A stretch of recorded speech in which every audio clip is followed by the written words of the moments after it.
Shalom saudaraku yang kekasih dalam Tuhan. Senang dapat menjumpai saudara kembali. Kiranya kita semua tetap ada dalam lindungan Tuhan.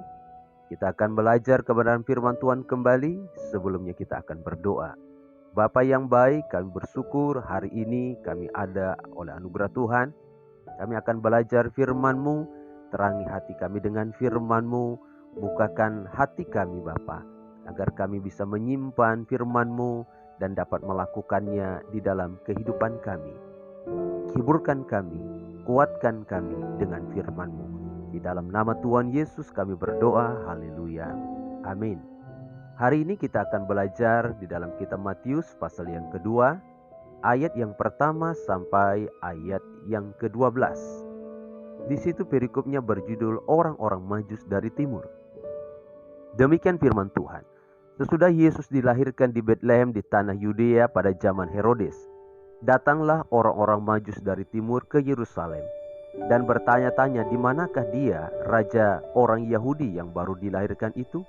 Kami telah melihat bintangnya di timur dan kami datang untuk menyembah dia. Ketika Raja Herodes mendengar hal itu, terkejutlah ia beserta seluruh Yerusalem. Maka dikumpulkannya semua imam kepala dan ahli Taurat bangsa Yahudi. Lalu dimintanya keterangan dari mereka di mana Mesias akan dilahirkan. Mereka berkata kepadanya, di Betlehem di tanah Yudea, karena demikianlah ada tertulis dalam kitab Nabi. Dan engkau Betlehem, tanah Yehuda, engkau sekali-kali bukanlah yang terkecil di antara mereka yang memerintah Yehuda. Karena daripadamu lah akan bangkit seorang pemimpin, ia akan menggembalakan umatku Israel. Lalu dengan diam-diam Herodes memanggil orang-orang Majus itu dan dengan teliti bertanya kepada mereka bila mana bintang itu nampak. Kemudian ia menyuruh mereka ke Betlehem, katanya, pergi dan selidikilah dengan seksama hal-hal mengenai anak itu, dan segera sesudah kamu menemukan dia, kabarkanlah kepadaku supaya aku pun datang menyembah dia. Setelah mendengar kata-kata raja itu, berangkatlah mereka, dan lihatlah bintang yang mereka lihat di timur itu mendahului mereka hingga tiba dan berhenti di atas tempat di mana anak itu berada. Ketika mereka melihat bintang itu, sangat bersukacitalah mereka. Maka masuklah mereka ke dalam rumah itu dan melihat anak itu bersama Maria ibunya, lalu sujud menyembah dia. Mereka pun membuka tempat harta bendanya dan mempersembahkan persembahan kepadanya, yaitu emas, kemenyan, dan mur. Dan karena diperingatkan dalam mimpi supaya jangan kembali kepada Herodes, maka pulanglah mereka ke negerinya melalui jalan lain. Nah, dari ayat-ayat firman Tuhan ini kita akan belajar satu tema, yaitu mencari Tuhan. Mencari Tuhan. Kita akan belajar dari teladan orang Majus ini, bagaimana orang-orang Majus ini setelah dia mendapatkan petunjuk lahirnya Mesias, lalu mereka berjalan, mereka melakukan perjalanan untuk mencari Mesias di mana dia lahir. Dan pada akhirnya kita tahu sesuai dengan firman Tuhan bahwa orang-orang Majus ini berhasil bertemu dengan Mesias, berhasil berjumpa dengan Raja. Nah, demikian juga di dalam kehidupan saya dan saudara hari ini, bahwa saya dan saudara sedang melakukan perjalanan spiritual untuk kita akan berjumpa dengan Tuhan secara pribadi di dalam kemuliaannya di sorga nanti. Maka bagaimana kita bisa berhasil pada akhirnya untuk kita benar-benar akan berjumpa dengan Tuhan, melihat Tuhan, memandang Tuhan. Firman Tuhan katakan muka dengan muka. Nah, kita akan belajar beberapa hal dari kehidupan orang-orang Majus ini. Bagaimana mereka berhasil mencari dan menemukan Mesias, Yesus dalam hidup mereka. Yang pertama, orang-orang Majus ini mencari Yesus, mereka punya tekad dan mereka berjuang. Jadi Bapak Ibu, mencari Tuhan itu butuh perjuangan. Dan harus benar-benar ada tekad, ada kerinduan, ada keinginan untuk berjumpa dengan Tuhan. Jadi bukan hanya sekedar keinginan, tetapi harus benar-benar ada tindakan. Dan demikianlah yang dilakukan oleh orang-orang Majus. Dia tahu bahwa Mesias lahir dan dia mendapatkan petunjuk melalui bintang itu. Dan mereka berjuang melakukan perjalanan. Jadi tekad mereka bulat. Kemudian mereka berjalan, mereka bergerak. Mereka tidak terpengaruh oleh orang lain, tidak terpengaruh bahkan oleh Herodes sendiri. Bahkan ketika dia mencari petunjuk-petunjuk dari Herodes, dari ahli Taurat, orang Farisi, sepertinya mereka tidak mendapatkan petunjuk, tidak mendapatkan tuntunan, tetapi mereka tidak menyerah dan mereka terus berusaha dan sampai akhirnya benar-benar mereka berjumpa dengan Yesus. Nah, hari ini kita pun harus berjuang dalam iman percaya kita sampai hari kita benar-benar berhasil. Kita harus berjuang, ya. Kita harus berjuang. Tidak boleh kita santai dengan iman kita. Tidak boleh kita santai di dalam iman percaya kita. Kita harus benar-benar berjuang supaya kita berhasil bertemu dengan Tuhan.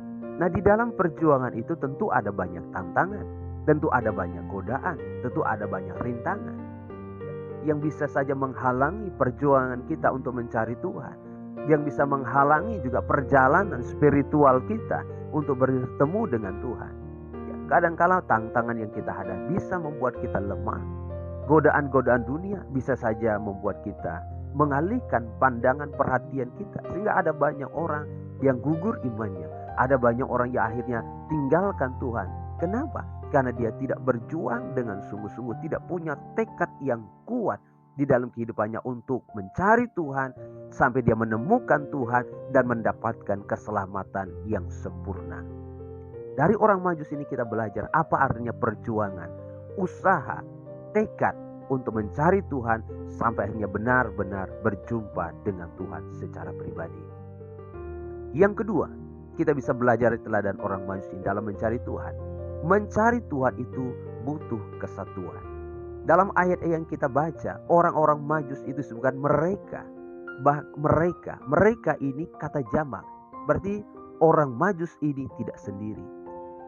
Ada penafsir berkata bahwa orang Majus ini ada 3 orang atau beberapa orang.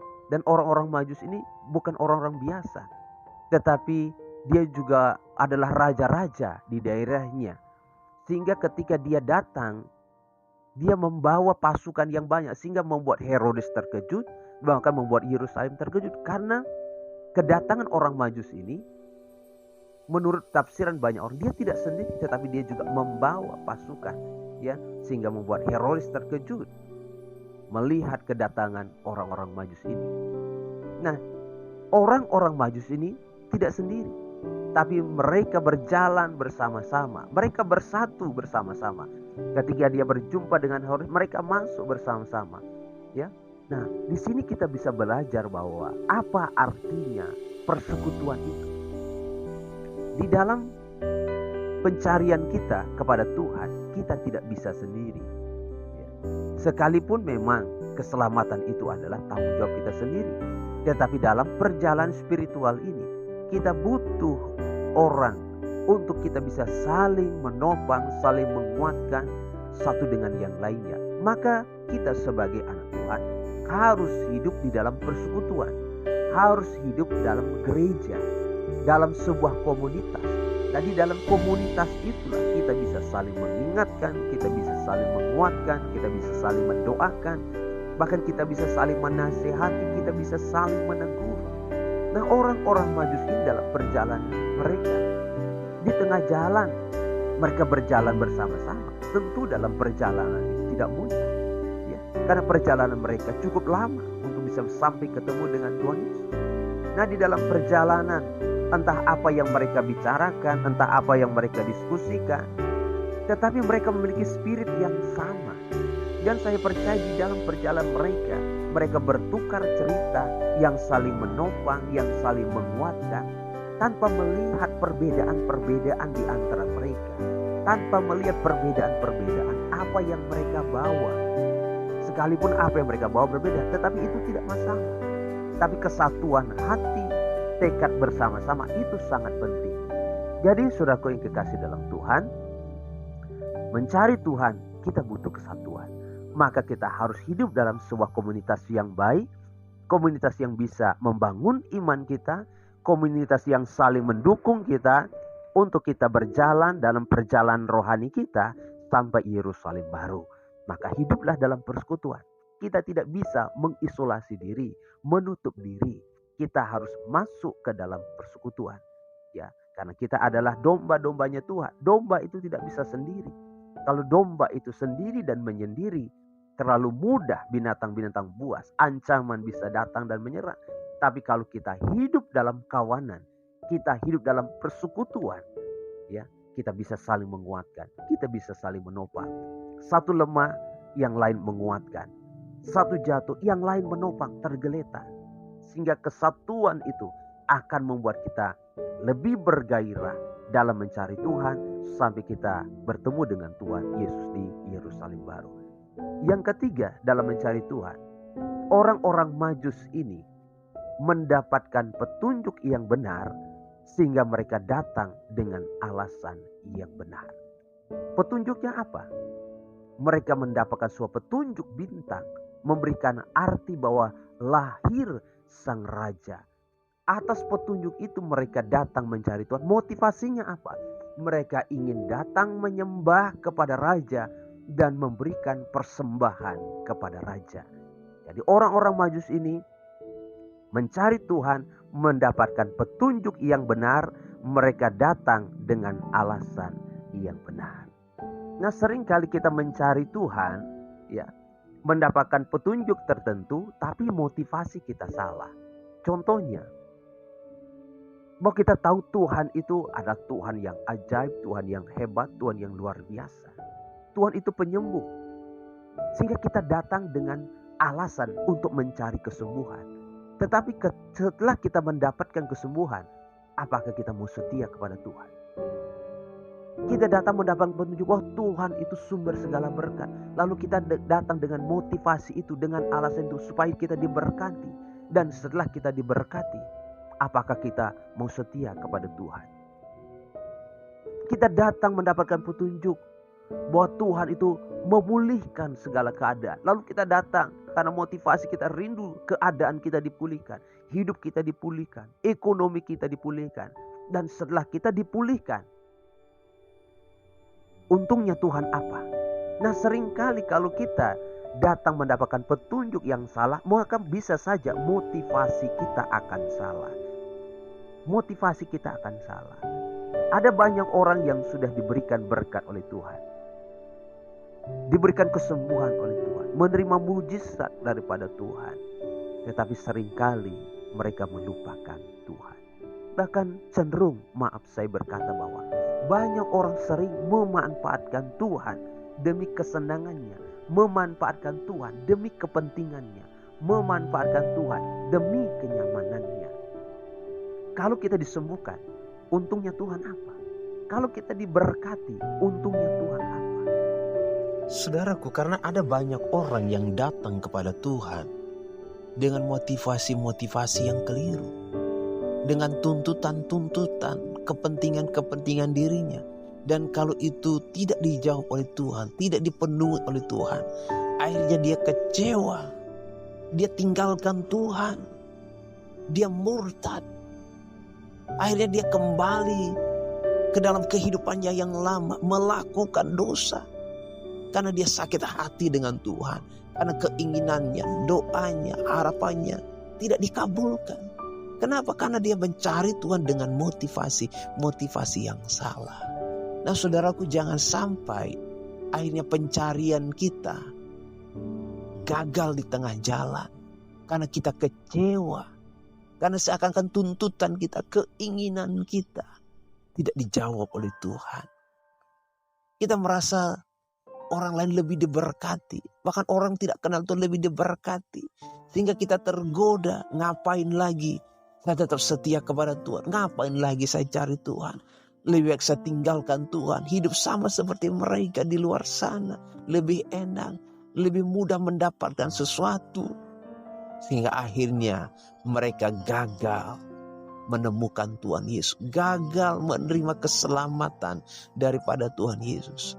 Maka dari itu kita perlu setia sampai akhir hidup kita. Barang siapa setia, Tuhan akan memberikan mahkota. Itu kata firman Tuhan. Maka mencari Tuhan harus disertai dengan kesetiaan.